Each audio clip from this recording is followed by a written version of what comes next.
Assalamualaikum warahmatullahi. Bismillahirrahmanirrahim. Alhamdulillahirabbil alamin. Nahmaduhu wa nasta'inuhu wa nastaghfiruh. Wa na'udzu billahi min syururi anfusina wa min sayyiati a'malina. May yahdihillahu fala mudhillalah wa may yudlilhu fala hadiyalah.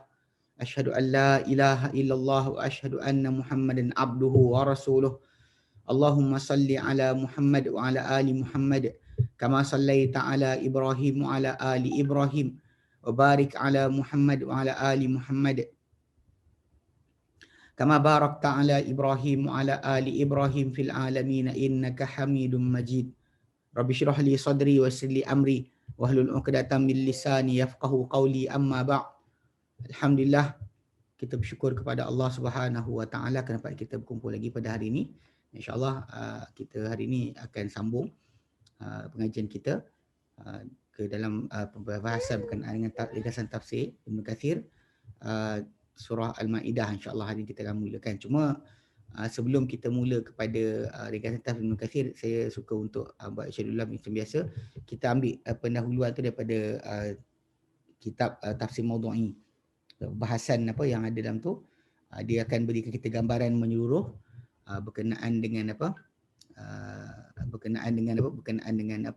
perbincangan surah kita bincang ni, apa benda kita nak bincangkan, insya-Allah. Dapat gambaran awal. Baik. Sekejap. Kena share.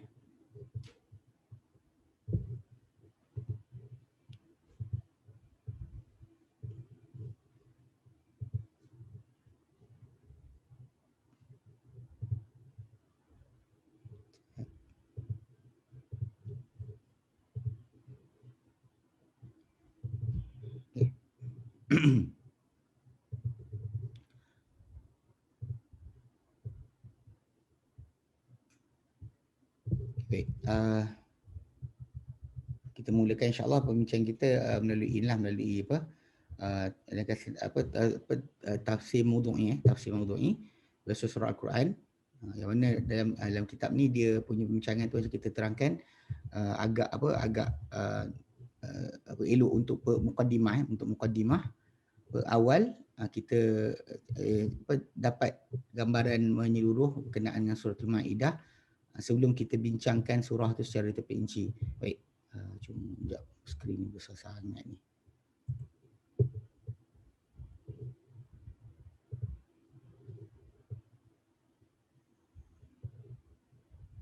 Okey. Sekejap. 275.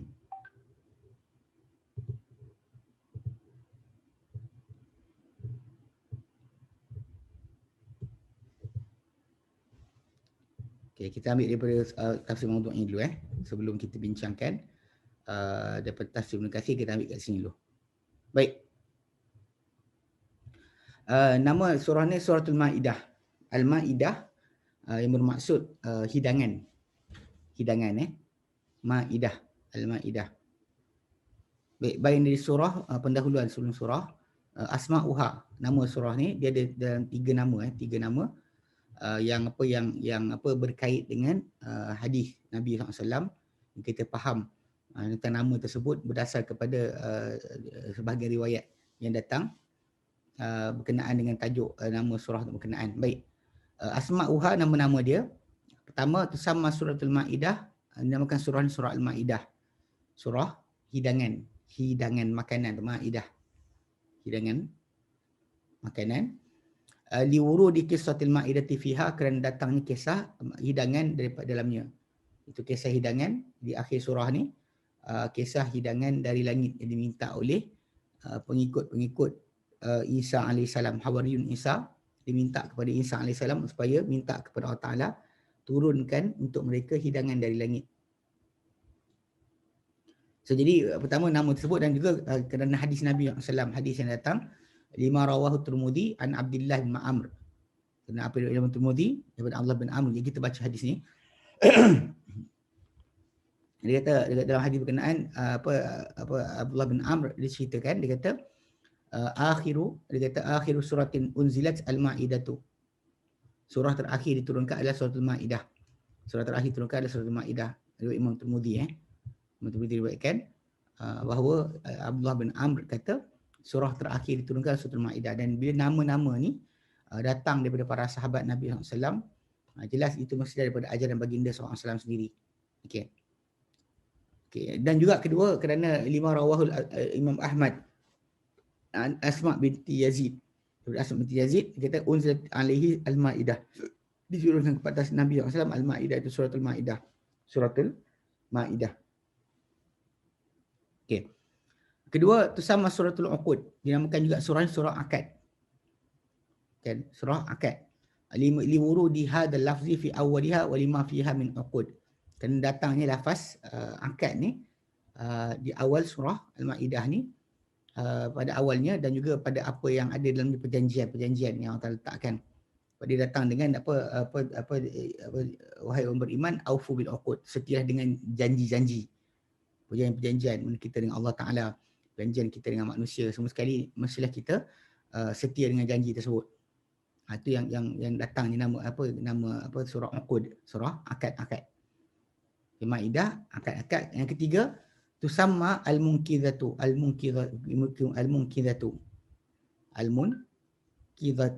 Munqidhah. Yang maksud dia membebaskan atau melepaskan. Anqadha yunqidu inqadhan fa munqidun. Munqidhatun, al-munqidhatu yang membebaskan atau melepaskan. Kenapa? Liqaulihi SAW, kerana sabda baginda SAW, Suratul Maidati tud'a fi malakutis samawati al-munqidhatu. Surah Al-Maidah dipanggil di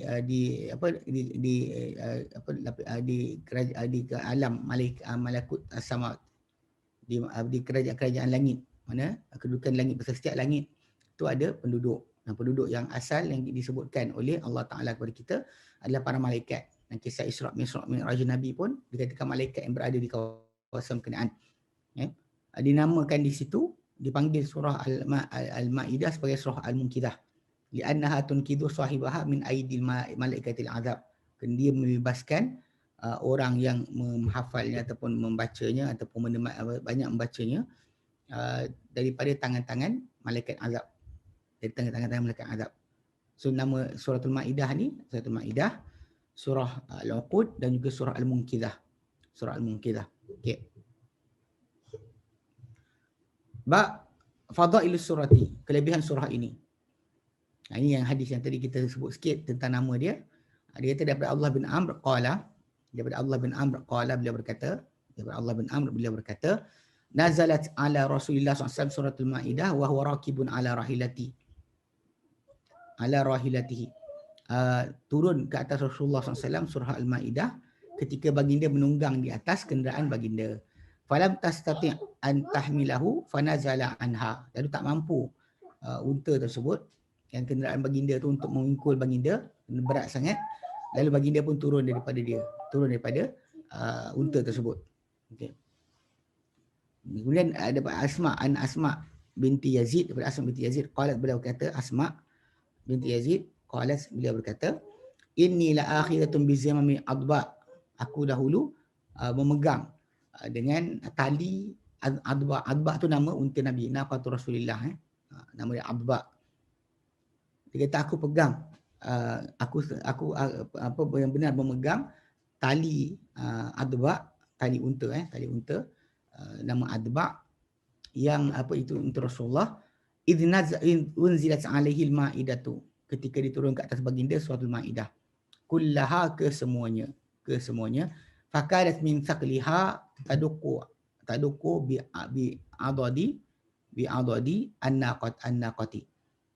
Dia kata diturunkan, aku dulu benar-benar memegang tali unta Adba, itu unta Rasulullah, ketika mana diturun ke atas baginda suratul Maidah kesemuanya. Ini masalah kesemuanya yang akan datang perbahasan turun sekaligus. Ikut pada Asma binti Yazid, dia kata habis semua sekali, turun sekaligus. Lalu hampir-hampir unta berkenaan daripada beratnya. Okay. Fakad min thaqliha, maka hampir-hampir ia daripada sebab berat surah itu berkenaan, daripada sebab beratnya, taduqu bi adadi anaqah, mematahkan akan sendi-sendi unta tersebut, hampir-hampir memecahkan atau mematahkan sendi-sendi unta berkenaan. Lepas tu Nabi turun daripada unta tersebut. Ini ada disebut berkenaan kelebihan daripada segi masalah apa panggil apa dia punya kisah keturun surah berkenaan. Bagaimana turun ketika Nabi sedang dalam perjalanan. Baik. Okey, itu berkenaan dengan kelebihan surah. Jim C ketiga, madaniyah. Surah ni adalah madaniyah. Bil ijma' dengan kesepakatan para ulama. Li'annaha nazalat ba'dal hijrati, kan dia turun selepas hijrah. Walaupun nanti bila ada ayat-ayat yang datang menyebut berkenaan dengan tajuk teguran pada orang musyrik, tapi dia bukan bermaksud surah berkenaan turun di Mekah. Ini perbahasan berkenaan ni. Pasal kalau surah ini, surah Al-An'am lepas ni memang surah Makkiyah yang khas untuk orang-orang musyrik berkenaan dengan mereka punya peraturan ataupun tradisi mengharamkan atau menghalalkan binatang-binatang ternakan dengan suka hati mereka berdasar kepada kelahiran binatang tersebut punya anak. So jadi kat sini yang kita akan bincangkan. Jadi suratul Maidah ni memang kesemua madani. Nanti kita akan baca bahkan beberapa kisah tu dengan jelas dia adalah madaniyah, bukannya makkiyah. Okey. Dia kata ada 2 ayat di surah. Bilangan ayat surah ini. Okey. Bilangan surah ayat ini dia kata pertama mi'ata wa ashruna ayatan 'inda al-qurra' al-kufiyyin kat-Tabari wa Nasafi wal Baghawi wa ghairihim. Dia kata 120 ayat diisi para pembaca Kufah seperti Tabari, Nasafi dan Baghawi dan selain mereka mengatakan bahawa ayat surah ini adalah 120 ayat. Dan ayat surah ni adalah mi'atun wasitani ashrun. 102 dan juga 20. 122 ayat. Indal Hijaziyin wa Syamiyin, di sisi orang-orang Hijaz dan juga orang Syam. Hijaz tu maksudnya Mekah Madinah lah. Kan kita sebut dulu bahawa qura' Al-Quran ni ikut pada pecahan Kufah ada 3. 3 di Kufah, 1 Basrah, 1 Syam, 1 Mekah, 1 Madinah. So 7. Bila sebut 7 qiraat ni 7 tu. 7 kawasan, 7 tempat yang para sahabat pindah dan ajarkan Quran. Dan orang-orang tempatan di situ punya guru yang berbeza. Macam yang di Basrah, di Kufah, di Makkah, Madinah dan juga Syam ni memang kita kata dia ada guru masing-masing. Guru masing-masing yang mengajarkan mereka akan Quran dan kekal mereka baca Quran sedemikian. Sehingga kalau kita nak ni sehingga zaman Uthman bin Affan radhiyallahu anhu kita panggil apa datangnya penyatuan peletakan dengan bacaan satu saja yang ditekankan. Jika tidak sebelum tu memang bacaan tu semua sekali memang Nabi pernah baca. Cuma lepas tu memang kita kata sebahagian daripada para sahabat berijtihad untuk menjadikan Quran tu hanya dibaca dengan bahasa Quraisy sahaja. Walaupun Nabi pernah bacakan dengan bahasa kabilah-kabilah lain, tapi bila zaman Uthman bin Affan untuk mengelakkan percanggahan maka dijadikan bacaan satu saja. Tapi yang kira-kira lain yang lain tu ada jadi macam riwayat cerita sajalah. Dari segi amalan boleh kata agak sikit tidak terkenal lagi dibaca. Okey. Kemudian ketiga kata mi'ah wa salasa wa ashruna. Mi'ah wa salasa wa ashruna ayatan. 123 ayat. Indal Basriyin, di sisi orang-orang Basrah, di sisi para pembaca Quran Basrah. Wal khilaf bainahum fi fasilataini faqat. Dan perbezaan antara mereka ni pada 2 waqaf saja, dua fasil, 2 pemisah saja. Pasal diorang dahulu bila perbezaan ni bukanlah pada semua tempat, pada semua ayat. Macam surah Al-Baqarah sendirilah kita kata 286 di sisi Kufah, di sisi yang lain ada kata 287, 288 sebagainya, ada 285. Perbezaan mereka ni kepada tajuk masalah waqaf di mana. Di manakah waqaf? Waqaf tadi dah mengubahkan jumlah ayat. Bila satu pihak kata semua satu ayat, yang pihak kedua kata waqaf itu satu, dan seorang lagi wakaf kata 2. So jadi pecahan mereka tu menyebabkan pada satu ayat yang kadang menjadikan jumlah ayat tadi bertambah. Bukannya ayat tu tambah lebih. Macam sering orang salah faham bila sebut ayat Quran di sisi ahli Kufah ke Basrah ke Syam ke berbeza-beza, punca dia adalah kerana mereka bercanggahan berkenaan macam wakaf di mana wakaf yang sepatutnya. Sebab kita wakaf yang penuh dengan wakaf yang berhenti baca kadang-kadang tak ada beza sangat. Kadang ada macam tambang gym cawas kan, pasal bila dah berhenti ayat tadi sampai kat situ kita solat dah selesai daripada tajuk cerita.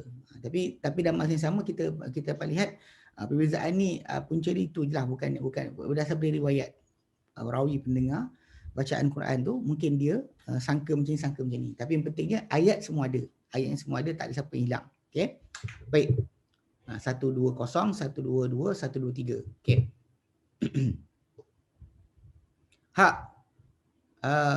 Marhalatun nuzuliha.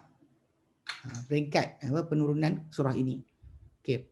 Dia kata pasal tadi kita sebutkan dalam kata-kata Asma binti Yazid, dia kata turun surah Maidah seluruhnya. Tapi kita baca berkenaan dengan tajuk bagaimana surah ni peringkat penurunan dia, bila diturunkan ataupun tertib macam turunan dia. Baik, dia kata marhatun nuzuliha, peringkat penurunan surah ni. Dia kata fi riwayatin katsiratin annaha nazalat ba'da suratul Fatahi allati nazalat ba'da sulhil Hudaybiyah fi syahri Syawal sanah 6 Hijrah. Pada banyak riwayat bahawa dia turun surah ni selepas daripada surah Al-Fathu. Surah Al-Fath yang turun sesudah Perdamaian Hudaybiyah. Perdamaian Hudaybiyah tahun ke-6 yang pada bulan Syawal tahun ke-6 Hijrah. Dan kita tahu bahawa Nabi SAW dijanjikan untuk penaklukan kemenangan ke atas taklukan kepada Mekah, dan dia berlaku lepas Hudaybiyah. Dan suratul Maidah dikatakan turun selepas daripada surah berkenaan. Ini banyak riwayat sebut macam tu. Okey. Kemudian kedua, wa fi riwayatin annaha nazal jumlatan wahidatan ma ada ayatul ayyam akmaltu lakum dinakum fi masjid Rasulullah fi hajjatul wada'. Dia kata dalam satu riwayat, itu Asma binti Yazid punya riwayat tadi, bahawa ia turun sekaligus. Surah Al-Maidah turun sekaligus, ya. Selain ayat al-yawma akmaltu lakum dinakum.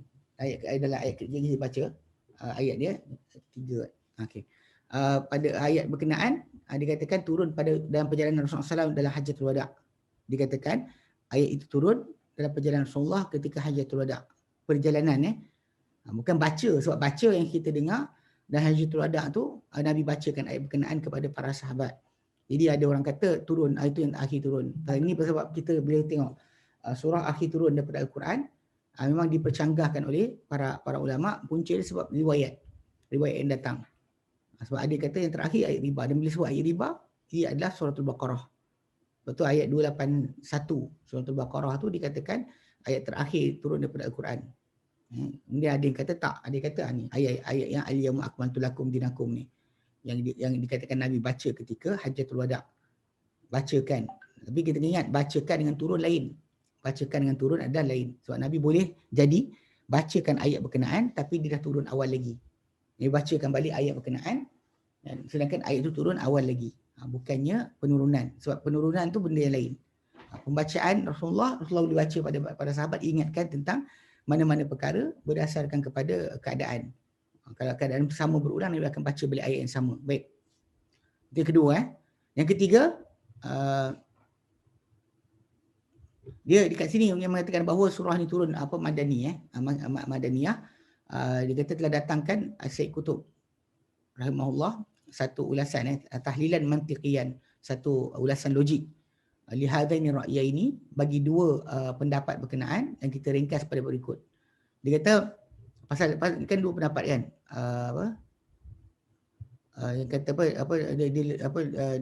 tentang tajuk turun lepas surah Fathu ke, atau turun lepas daripada ataupun turun ke sekaligus ketika mana dapat surah tu kena satu ayat ditangguhkan. Macam mana? Okey. Jadi Syed Qutb cuba datangkan dengan satu dua ulasan yang logik lah. Dia kata kat sini, pertama dia kata muhadithul Musa ma'an Bani Israel dukhulil ardil muqaddasati. Dia kata pasal tajuk surah ni turun berkaitan dengan kemenangan Rasulullah SAW, atau surah Al-Fatih tu, yang mana Nabi akan masuk takluk Mekah. Dia adalah perbualan atau perbualan Musa AS bersama Bani Israel. Okay. Dia kata untuk masuk ke bumi Muqaddasah. Ya. Wallati waradat fi surati yang datang dalam surah ni kana maklumatan lil muslimin li istishhadi Sa'ad bin Mu'adz. Dia kata surah ni mana dah diketahui, mana kalau ikutkan bukan setakat ialah logik lah, maksud dia dah turun siap-siap sebab okay, tak. Dia kata kerana telah bersaksikan Sa'ad bin Mu'adz bi qauli Bani Israel hina jama'an Nabi sallallahu alaihi muslimin fi sahati Badrin.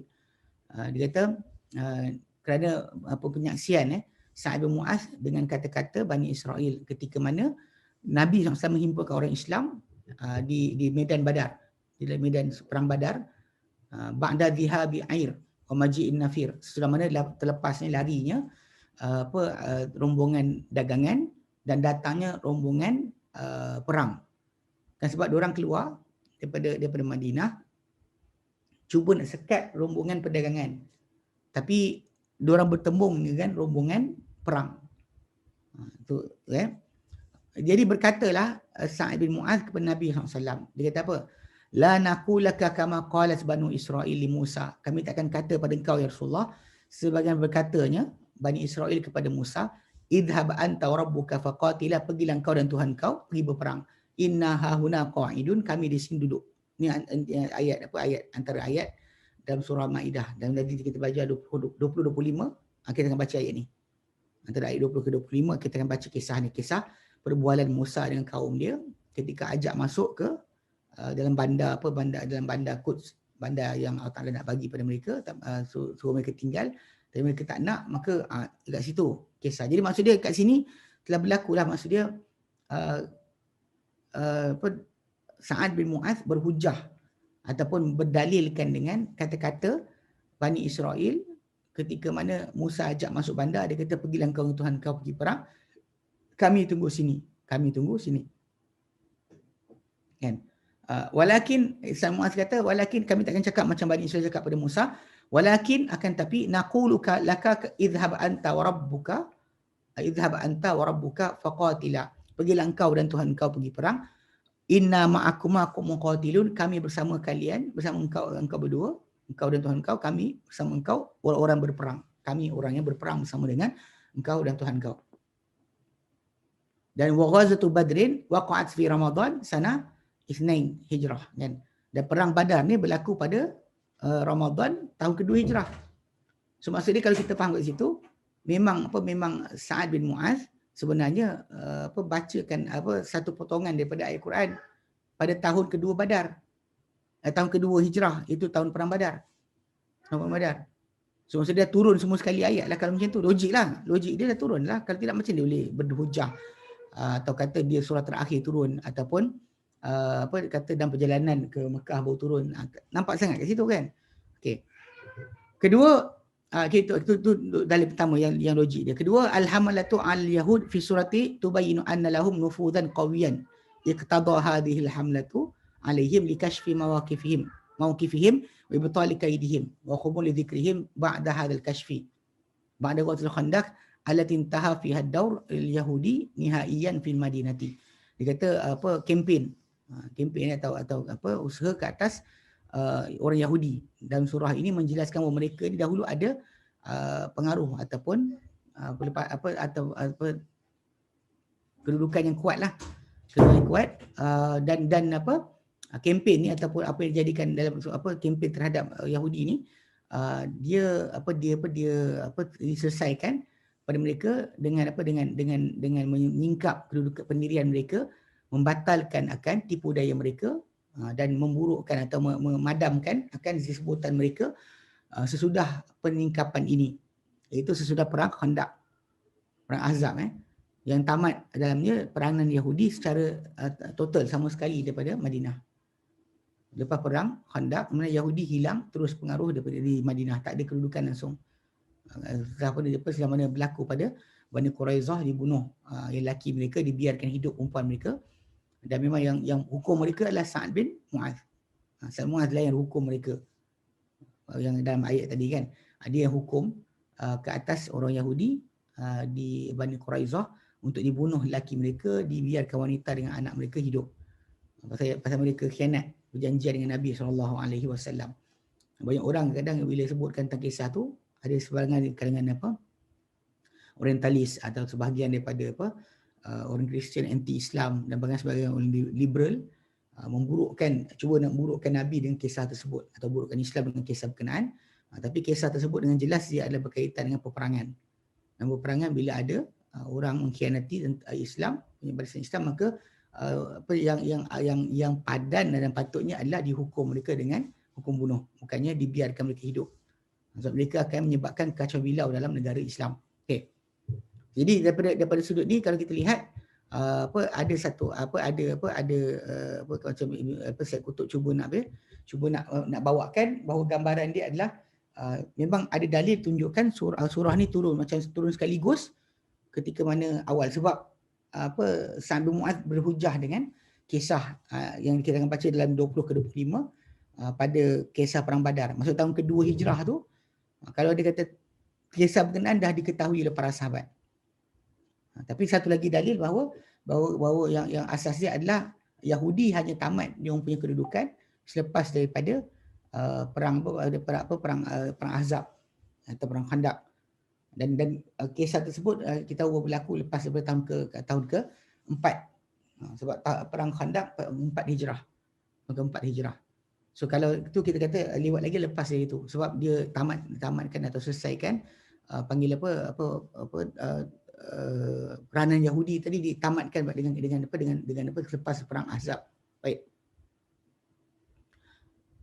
Dan dia kata yurajjihu, yang beliau cuba nak tarjihkan, anna ba'da maqati' as-surati, bahawa sebahagian daripada potongan-potongan surah ni fi awwaliha, pada awalnya nazalat ba'da al-fathi. Dia kata turun pada sesudah fathu.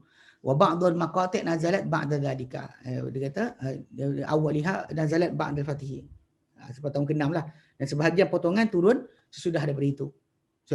Ada turun sebelum, ada turun selepas sebenarnya. Ikutkan pada dalil tu, ada turun sebelum, ada turun selepas. Sebab balik pada asal, kalau ikutkan pada kisah berkenaan, tahun ke-6 Hijrah tu sebenarnya dah boleh dikatakan selesai. Cuma ialah balik pada asal macam kes sebutan berkenaan dengan turunnya ayat Al-Yawma akmaltu lakum tu ketika mana perjalanan Nabi daripada Madinah ke Mekah, untuk ketika nak datang ke sana, ketika itu turunnya ayat berkenaan. Baik. Berkata pengarang buku kita, aqul urajjihu nuzul ba'da ayatiha nazala fi amil tasi'i qabla sayrin Nabi sallallahu alaihi wasallam di hajjatul wada'. Okey, dia kata aku pengarang buku ni kata aku tarjihkan kuatkan bahawa turun sebahagian ayatnya turun pada tahun memang ada sebahagian ayat dia turun pada tahun ke-9 sebelum daripada perjalanan Nabi untuk Hajjatul Wada'. Memang datang dalil. Okey, dia kata wadzalika, itu adalah kerana liqudumi wafdi Nasara Najran fi hadal am. Kerana datangnya rombongan Nasrani Najran pada tahun ini. Dia sebelum tahun ke-9. Sebelum tahun ke-9 Hijrah. Tahun ke-11, tahun ke-10 maksud ada telah berlaku datangnya rombongan Nasrani Najran kepada Nabi SAW. Okay, dia kata dalam juz akhir minhu, dia kata dalam bahagian akhir daripadanya, dia kata fa abau an yuslimu, lalu yang datang kepada tahun dia kata rombongan Nasrani ini datang tapi mereka enggan untuk masuk Islam. Jadi wadu'u ilmu mubahalati, kemudian mereka diajak untuk mubahalah. Sebab dalam ayat ni ada turun berkenaan dengan ayat mubahalah. Mubahalah yang kita panggil orang yang tak setuju dengan kita berkenaan dengan tajuk keislaman ni, maka kita ajak dia mubahalah. Sumpah laknat dia panggil. Mana suruh keluar, minta Allah turunkan bala kepada siapa yang menipu. Jadi orang-orang Nasrani Najran ni takut, tak nak. Fa'abau, maka mereka tak mahu. Wa qarru bil al-jizyata, mereka rakui untuk bayar jizyah. So basically kisah ni, ya Nasrani Najran datang kepada Nabi SAW ini sebelum daripada Fathul Makkah, sebelum Hajjatul Wada'. So memang kita kata memang ada bahagian surah ini memang turun sebelum daripada itu. Okey. Kemudian kedua dia kata hadithul Uraniyin, peristiwa Uraniyin. Uraniyin ni satu kabilah yang mereka ni datang ke Madinah. Dia kata alladzina qadimul Madinata, yang mereka sampai ke Madinah fi sanatil khamisati, pada tahun kelima qabla kelima hijrah, qabla sulh Hudaybiyah, sebelum perdamaian Hudaybiyah. Wastauhamu al-Madinata, namun begitu mereka tak larat ataupun sakit sampai di Madinah. Mereka sakit dengan sampai ke Madinah. Madinah dahulu dia tempat yang banyak penyakit. Kemudian bila Nabi SAW datang, kan sikit demi sikit hilanglah benda tu. Cuma bagi orang yang tak biasa, memang datang tu diorang sakit. Cuaca Madinah. Sebab tu yang kita pernah ceritakan bahawa para sahabat dan Nabi SAW bila pergi ke Mekah tunaikan umrah, mereka selak bahu, yang kanan bahu tunjukkan. Sebab dahulunya orang musyrikin dia sibuk tengok, kan, dah rosak ke badan, dah sakit ke. So bahkan berlari-lari anak 3 pusingan untuk tunjukkan kekuatan mereka. Tapi lepas daripada Fathul Makkah pun Nabi buat macam tu juga. Umar kata aku tahu dia syariat. Asalnya lihat benda tu sebagai macam satu perbuatan yang mungkin bertepatan dengan panggil perbuatan Nabi SAW tu, ya, kerana musyrikin tengok Nabi buat. Tapi lepas daripada Fathul Makkah kan, Nabi datang untuk Hajjatul Wada', perbuatan sama diteruskan. Cuma kat situ pada awalnya pasal kes Madinah ni banyak penyakit. Okay, orang datang Madinah sakit. Kan? Jadi kat sini maka fa'ursilu ila iblis sadaqati liyashrabu min albaniha wa abwaliha.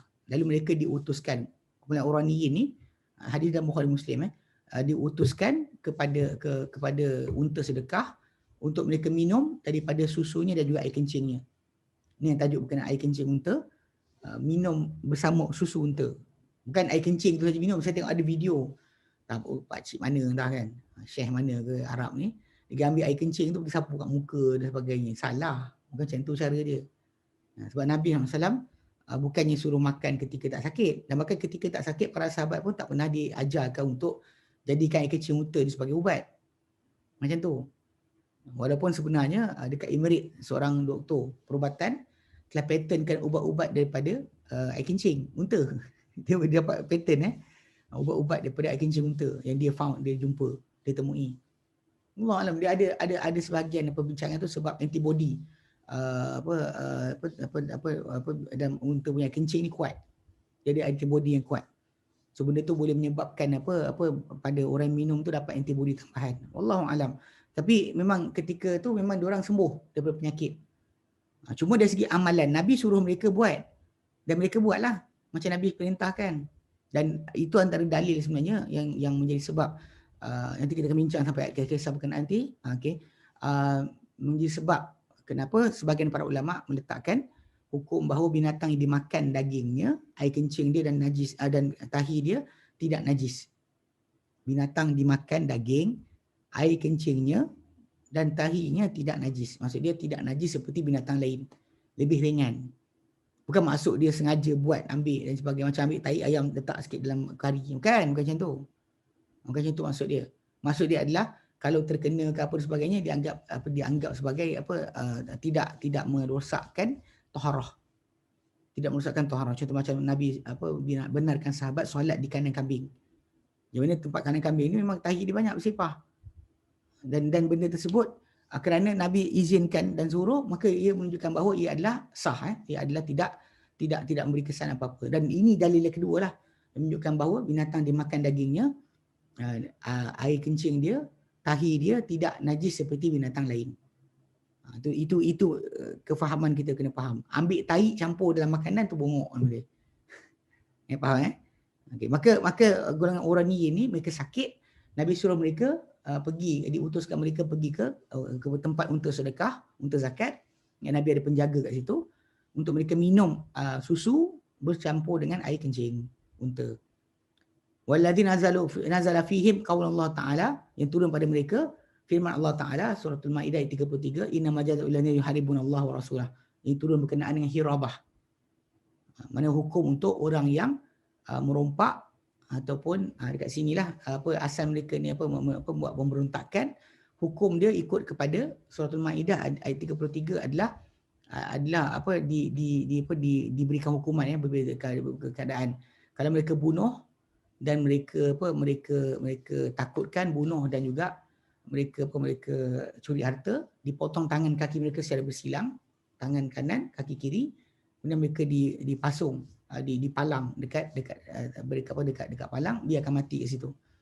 Itu kalau mereka bunuh dan curi serta takutkan. Kalau mereka curi tapi tidak bunuh, maka dipotong tangan kaki secara bersilang. Kalau mereka tak curi, bunuh saja, maka mereka akan dipasunglah, dipalang, dia akan mati di situ. Kemudian kalau kalau mereka sempat bertaubat sebelum daripada ditangkap, maka mereka diampunkan. Sempat berhenti. Cuma diat dan sebagainya kena bayarlah. Diat dan sebagainya kita tak kena bayar. Harta kena pulangkan balik. Tapi ini tajuk perompak. Perompak dalam Islam dia ada hukum lain. Tak sama dengan orang mencuri. Curi, kita ambil buat lari harta orang. Kita ugut orang gunakan senjata, takutkan orang, itu tajuk lain. Dalam Islam dia ada tajuk yang lebih berat. Hukum perompak bukan pencuri biasa. Perompak bukan pencuri biasa. So jadi kisah Urani ni, lepas mereka dah sembuh daripada penyakit mereka pergi bunuh penjaga unta Rasulullah, bawa lari unta-unta yang ada. Maka Rasulullah pun hantar para sahabat untuk serang mereka. Hantar satu pasukan tentera, kejar mereka. Ini contoh. Jadi kisah Urani ini berlaku tahun ke-5. Dia sebelum daripada perjanjian Hudaibiyah. Tajuk dia pasal tadi ada dalil kata bahawa ia turun lepas Hudaibiyah. Tahun ke-6, lepas tahun ke-6 Hijrah. Tapi kat sini kita lihat ada sebahagian daripada ayat ni nak menunjukkan bahawa dia turun sebelum dari itu. Sebelum daripada tahun ke-6 Hijrah. Okey. Berkata Ibn Ashur, وَلِذَلِكَ لِكَخْتَلَفُوا فِي أَنَّ هَذِهِ السُّورَةَ نَزَلَتْ مُتَتَابِعَةً أَوْ مُتَفَرِّقَةً. Kerana ini mereka bercanggahan pendapat pada adakah surah ini turun secara berturut-turut ataupun berasing-asing. Dia kata orang bercanggahan pendapat. Wala yang bagi at-taraddubi fi annaha nazalat mutafarriqatan. Tapi tak harus untuk kita teragak-agak bahawa ia turun secara berasing-asing. Wallahu alam. Tapi kita kata kalau kata-kata daripada Asma binti Yazid tadi kata turun seluruhnya. Tak mustahil juga dibacakan surah tadi hukumnya ketika terjadi kejadian tersebut. So, sekarang ni masalah dia bila kes dia bukan semua surah Quran turun dengan sebab ataupun peristiwa. Sebab ada je surah tu turun sebelum peristiwa. Boleh saja Allah Ta'ala turunkan surah sebelum peristiwa. Nak tunjukkan kepada umat Islam berkenaan dengan ilmu yang mendahului segala-galanya. Itu boleh je. Sebab tu percanggahan tu timbul. Sebab macam Tahir bin Ashur kata, tak patut ada kita teragak-agak dia turun berasing-asing tu. Kita kena define balik sebab tajuk dia kalau kita kata semua surah ayat turun dengan berita, dengan peristiwa, jawapannya tak. So ada je ayat-ayat Quran yang turun tanpa peristiwa, tanpa kejadian. So tu kalau kita beli kitab atau kita cari kitab yang kumpulkan sebab-sebab turun ayat yang sahih lah, yang sahih, tak banyak pun, 2 jilid dia paling tebal pun. Quran banyak mana ayat? Quran ada kan ayat 6236 kan? 1236 ayat.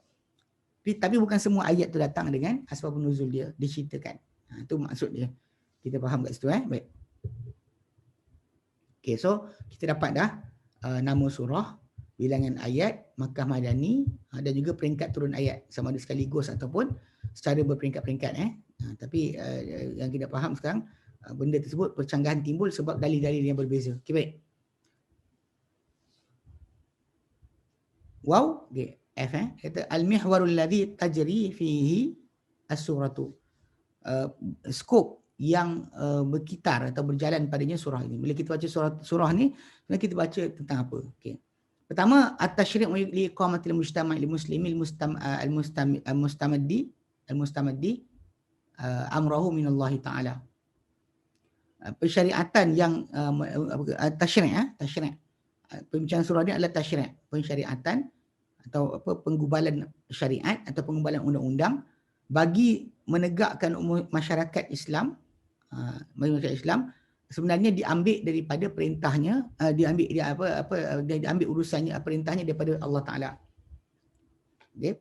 pensyariatan bagi menegakkan masyarakat Muslim yang diambil perintahnya daripada Allah Ta'ala. Ini perbincangan kita tentang hukum-hukum ni kita bincangkan. Perkahwinan ada masalah taharah lagi, ada masalah, ada banyak perkara kita akan bincangkan insya-Allah. Itu ujung daripada penjelasan ni kita akan baca. Baik. Kedua, tauhidullahi wa muharabatu asyirki. Mengesahkan Allah dan memerangi kesyirikan. Fi akidah tathlith inda Nasara, pada akidah tiga, Trinity di sisi orang Nasrani. Kita perang, kita tak setuju langsung. Dia walaupun dia kata tapi itu hak mereka. Yalah hak mereka, hak kita juga tak setuju. Kita boleh saja tak setuju dengan orang tu kufur kepada Allah Taala dan menzahirkan atau memberitahu kita tak setuju tu bukan salah. Diorang tunjukkan tak setuju dengan hukum Islam berbanyak kali. Kita tak setuju dengan kesyirikan dia buat, tiba-tiba kita salah. Kena akui. Kenapa? Okey. Ketiga, ibtalu tahrim wa tahlil wa amri wa nahyi al-jahiliyati. Pembatalan, pengharaman, penghalalan, perintah, larangan jahiliyah. Waradda dzalika kulluhu lillah, dan pengembalian semua itu mengharamkan, menghalalkan perintah larangan kepada Allah Taala sahaja, bukan pada yang lain. So ini skop surah ni Baik. Zaid. Seterusnya, Zaid. Al-munasabatu bainal ismi surati wa mihwariha. Al-munasabatu bainal ismi surati wa mihwariha, kesepadanan skop nama surah ni dengan paksi perbincangan dia. Mana apa kesesuaian dipanggil, macam suratul Baqarah namakan suratul Baqarah, surah Al-Imran kerana kisah keluarga Imran itu kenapa. Lepas tu An-Nisa sebab memang keseluruhan surah An-Nisa tu membincangkan berkenaan dengan hal ihwal wanita. Kan? Okey, kat sini kenapa nama suratul Maidah tu Al-Maidah? Okey.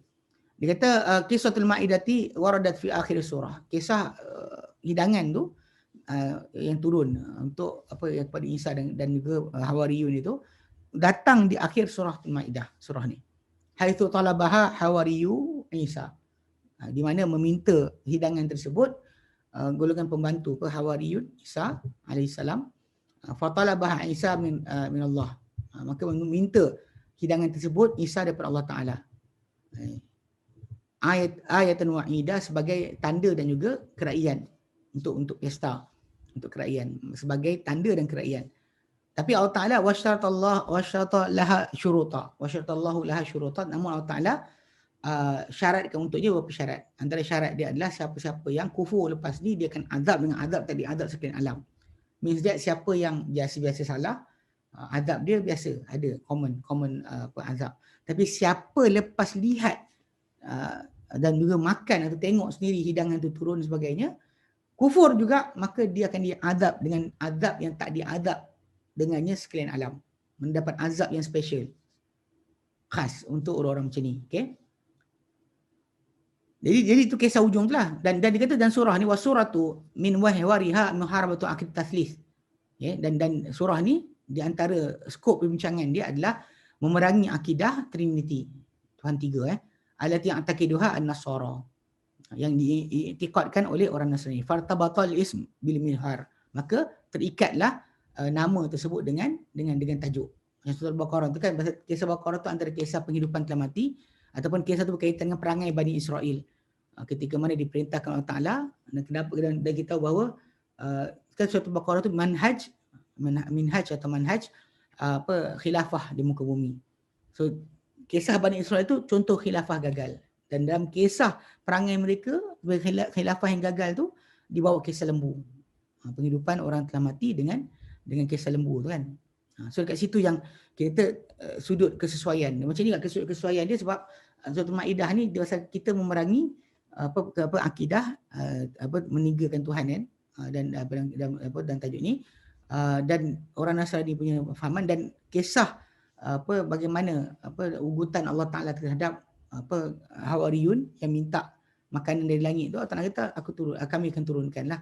Cuma siapa kufur akan diazab dengan azab tak diazab siapa sekalian alam. Maksudnya orang yang tahu, dapat maklumat, pengetahuan, ilmu, kemudian dia kufur, dia lebih teruk daripada orang biasa akan diazab nanti. Itu contoh dia. Baik. Seterusnya, al-munasabatu baina iftitahiyati surati wa khatimatiha. Kesesuaian di antara pembukaan surah dan juga penamat surah. Okey. Surah ni awal dia dan akhir dia. Okey. Iftatihat surah tu bil amri bil wafa bil uqud. Okay, dibuka surah ini dengan apa? Dengan perintah untuk setia dengan akad-akad. Dan akad-akad dimaksudkan dalam awal surah ini adalah ma ahallallahu wa ma harrama wa ma amara wa naha. Dia apa yang telah halalkan dan apa yang diharamkan, apa diperintah dan apa dilarang. Wa khutimatil ayatul ula, dan ditamatkan ayat pertama tu dengan apa firman Allah Taala, innallaha yahkumu ma yurid. Allah Taala hukum apa yang dia kehendaki. Allah Taala hukum apa dia kehendaki. Ini macam kesilapan je.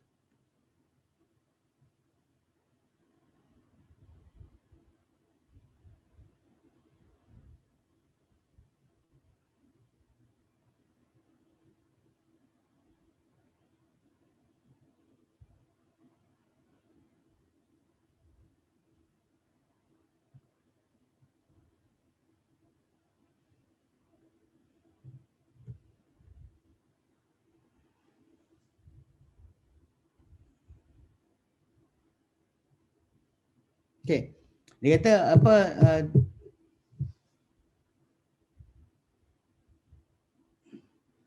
dia kata kat sini kan. Kan penamat tu salah tu. Okey, penamat surah ni bunyi dia ayat 120, lillahi mulkus samawati wal ard wa ma fihinna wa huwa ala kulli syai'in qadir. Itu penamat dia, ayat tu salah. Maksud ayat tu ini ayat awal. Mana maksud dia ditamatkan ayat pertama surah ni dengan innallaha yahkum ma yurid.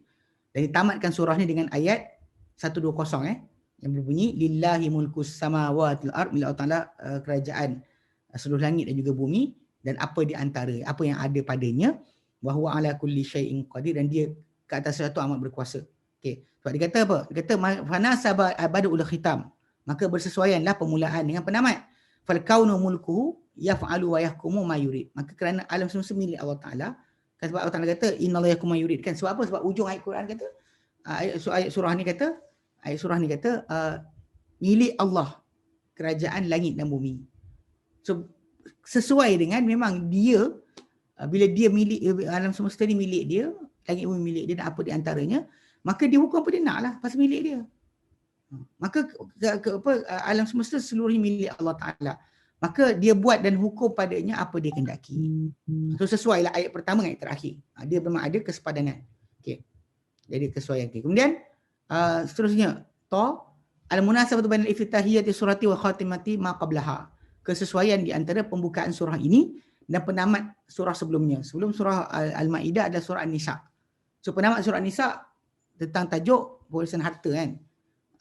Kalalah kita bincangkan. Baik. Dia kata khutimat suratul Nisa bi ayatil kalalati. Ditamatkan surah An-Nisa dengan ayat kalalah. Ayat orang mewarisi harta, diwarisi harta dia oleh adik-beradik dia. Tak ada bapa, tak ada anak. Bapa tak ada, anak tak ada, maka adik-beradik diwarisi harta dia. Okey. Dia kata ditamatkan surah An-Nisa dengan ayat kalalah. Dia kata wa warasallahu ta'ala al-akhawana wa akhawata. Akhwan wa akhwanahu wa akhwatihi al-ashiqa. Maka Allah Ta'ala mewariskan harta kepada orang yang kalalah ni, yang tak ada anak ni, tak ada bapa, adik-beradik dia lelaki dan adik-beradik yang perempuan yang kandung wa qala fi khatimiha wa qala fi khitamiha, dan Allah Ta'ala kata pada akhir ayat tersebut, yubayyinullahu lakum an tadillu, Allah terang pada kamu agar kamu tidak tersesat.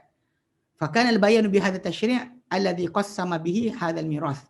Maka Allah Ta'ala fakana al-bayan bi hadha tashri' alladhi qassama bihi hadha al-mirath. Maka penjelasan yang dimaksudkan tu adalah pensyariatan yang dia agihkan dengannya pewarisan harta. Waftataha surat Al-Maidah biqaulihi ta'ala, dan dibuka surat Al-Maidah dengan firman-Nya Ta'ala, ya ayyuhalladzina amanu aufu bil uqud, hai orang beriman setialah dengan janji-janji. Uhillat lakum bahimatul an'am, dihalal untuk kamu binatang ternakan. Maka fakhatama surat An-Nisa bi tashri' wa fathah surat Al-Maidah bi tashri'. Kena ditamatkan surat An-Nisa dengan pensyariatan, hukum, peraturan, dan dimulakan juga surah Al-Maidah juga dengan hukum dan peraturan. Okey. Tatmiman lima bada'ahu fitilka fanasaba khitamu dzalika tilka iftitahu hadhihi. Jadi dia kata dia penyempurnaan bagi apa yang dia mulakan pada itu, dia sempurnakan pada itu. Mana apa yang dah sempurna surah Al-Fatihah dimulakan kat sini untuk sempurnakan apa yang di akhir itu. Maka sesuailah penamat surah berkenaan dengan pembukaan surah ini. Okey.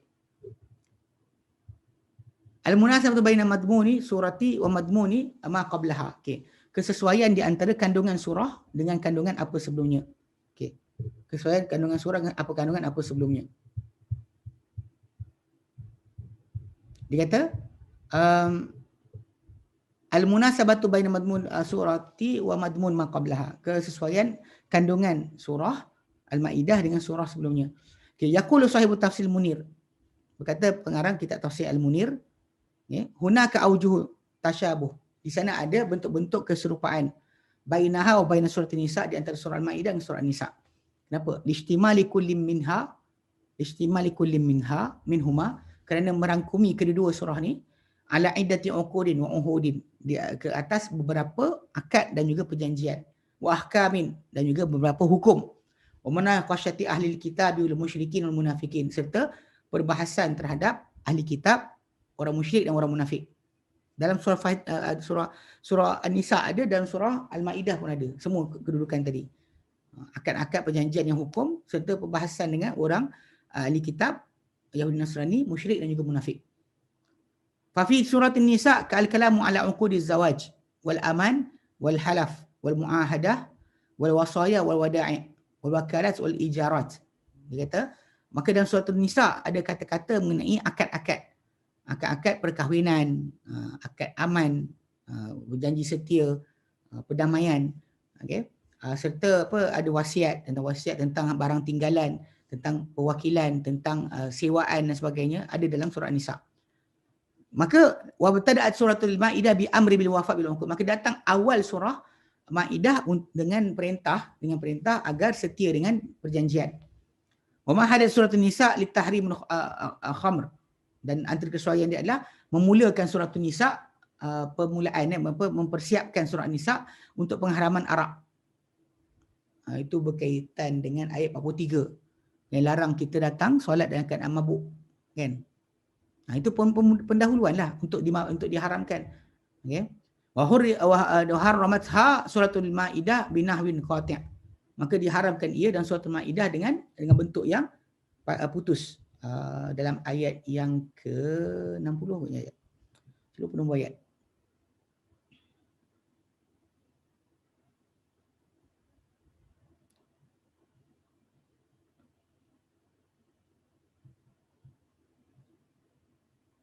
Okey, surah Maidah ayat kan 90.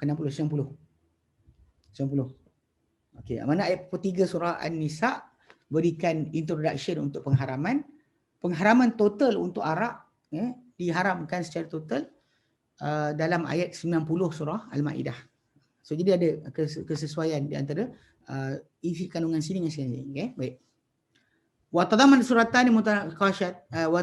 suratani munaqashata ahli kitab wal musyrikin. Dan dikata dan mengandungi kedua-dua surah ni perbahasan terhadap ahli kitab dan juga orang-orang musyrik. Ini kandungan dua surah ni memang ada kesepadanan. Baik. Okay. Apakah yang dikandung oleh surah Al-Maidah? Mashtamal ta'ahi surah Al-Maidah. Apakah dikandung oleh surah Al-Maidah? Kita warada fi surah Al-Maidah ahkamun tashri'iyyatun. Telah datang dalam surah Al-Maidah hukum-hukum pensyariatan, hukum-hukum pengubalan syariat.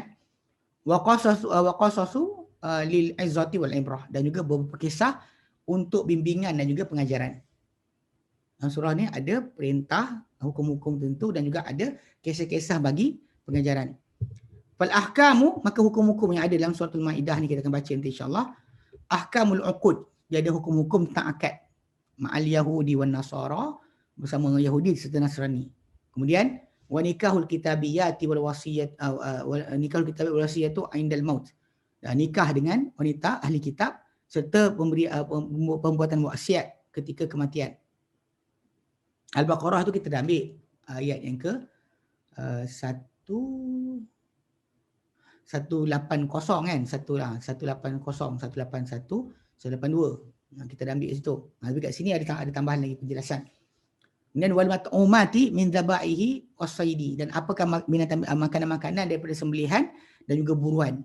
Kemudian wasaidil ihram wa jazaa'u man waqa'a fih, pemburuan ketika mana pakai ihram serta balasan atau hukuman sesiapa yang jatuh ke dalam perkara ini. Kemudian wat taharatu, daripada hukum-hukum adalah at-taharatu min ghuslin wa wudu'in wa tayammumin.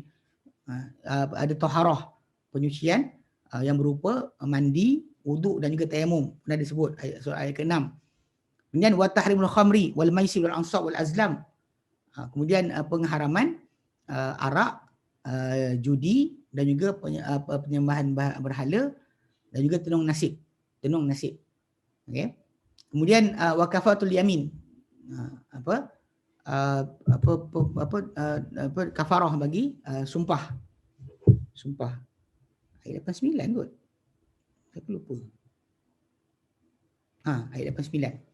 Kafarah yamin. Kalau orang tu bersumpah tapi tak setia dengan sumpah yang dia sumpah, maka dia boleh batalkan sumpah tersebut dengan apa yang kita bincangkan nanti. Baik.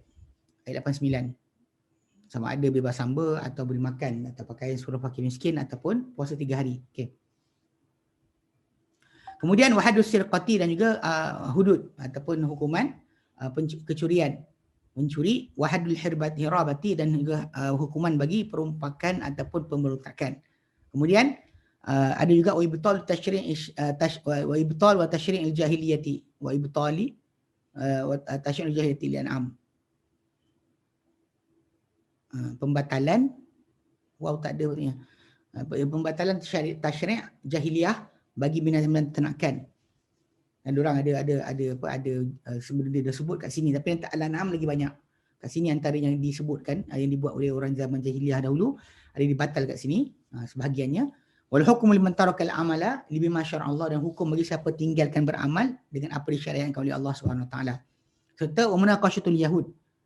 Serta kat sini ada perbahasan. Selain daripada itu hukum, lepas tu ada perbahasan tentang orang Yahudi, musyrikin dan munafik. Pembahasan dengan orang Yahudi, musyrik dan munafik. Wa fiha, dalamnya ada kisah Musa ma'a Bani Israel. Kisah Musa bersama Bani Israel fi dukhuli Baitul Maqdis. Ayat 20-25. Waraduhumul qabih wa mufaqati Musa lahum. Dia kata, dan balas jawapan mereka yang buruk serta perpisahan Musa terhadap mereka. Mereka dipisahkan dari Musa AS. Nanti kita akan baca bahawa mereka ni dicampakkan Allah Ta'ala ke semua sekali di gurun di Sinai, pada pasir Sinai 40 tahun, dan Musa AS mati berdekatan dengan Baitul Maqdis dalam jarak 1 balingan batu. Dan Nabi sendiri sebut dalam hadis yang sahih. So jadi diorang sesat kat sana, Musa mati kat sini bersama orang-orang yang tertentu dengan dia. Okey. Kemudian wakis satu ibnai Adam, kisah dua anak Adam. Itu dalam ayat yang ke-26. 26 kot. Itu 25. Okey. Betul. Bermula daripada ayat yang ke-27. Tadi 20-26, ini 20 kisah Musa 20-26, kisah dua anak Adam yang berbunuhan tu, yang kata Qabil Habil nama dia, yang itu ada pada Israiliyat, Cain and Abel. Abel. 27 sampailah ayat yang ke 32. Ayat tentang hirabah tadi ayat yang ke 33 sampai 34. Itu ada ayat datang. Kemudian kisah Maidah. Akhir saya kisah Maidah lah. Yang kisah Maidah ni, hidangan dari langit ni, dia datang di akhir ayat 112 sampailah ayat yang ke 115. 112, 115 112, 115. Itu kisah Maidah, kisah Al-Maidah, hidangan dari langit tu datang pada kisah berkenaan. Baik. So jadi itulah insya-Allah kita punya perbincangan. Nanti insya-Allah saya akan bagi satu peringkasan macam surah Nisa lah. Pecahan-pecahan dia ikut apa ayat mana sampai mana, sebab kita apa kalau kita tengok balik memang apa ayat-ayat dia akan ada potongan-potongan khas per segmen baru kita nampak macam mana tafsiran dia betul. Kita faham, sebab kadang-kadang kita tak baca secara random ni kita takkan sedar. Jadi bila kita dapat tahu dia punya pecahan, maka ia sangat berguna. Sebab tu saya suka apa ambil daripada apa mukadimah daripada tafsir apa tafsir Maudhu'i dalam surah Al-Quran. Kerana dia akan berikan gambaran kepada kita secara keseluruhan surah ni cerita apa. Dan baru kita masuk dalam tafsir Ibn Kathir untuk bincangkan berkenaan dengan dia punya panggil apa perbincangan dia insya-Allah. Okey. Baik, ada soalan?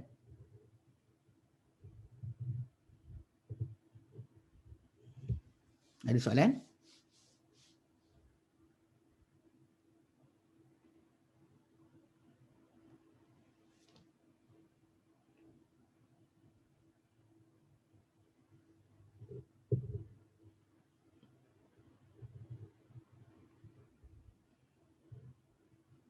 Amy dah cakap ke? Tak dengar.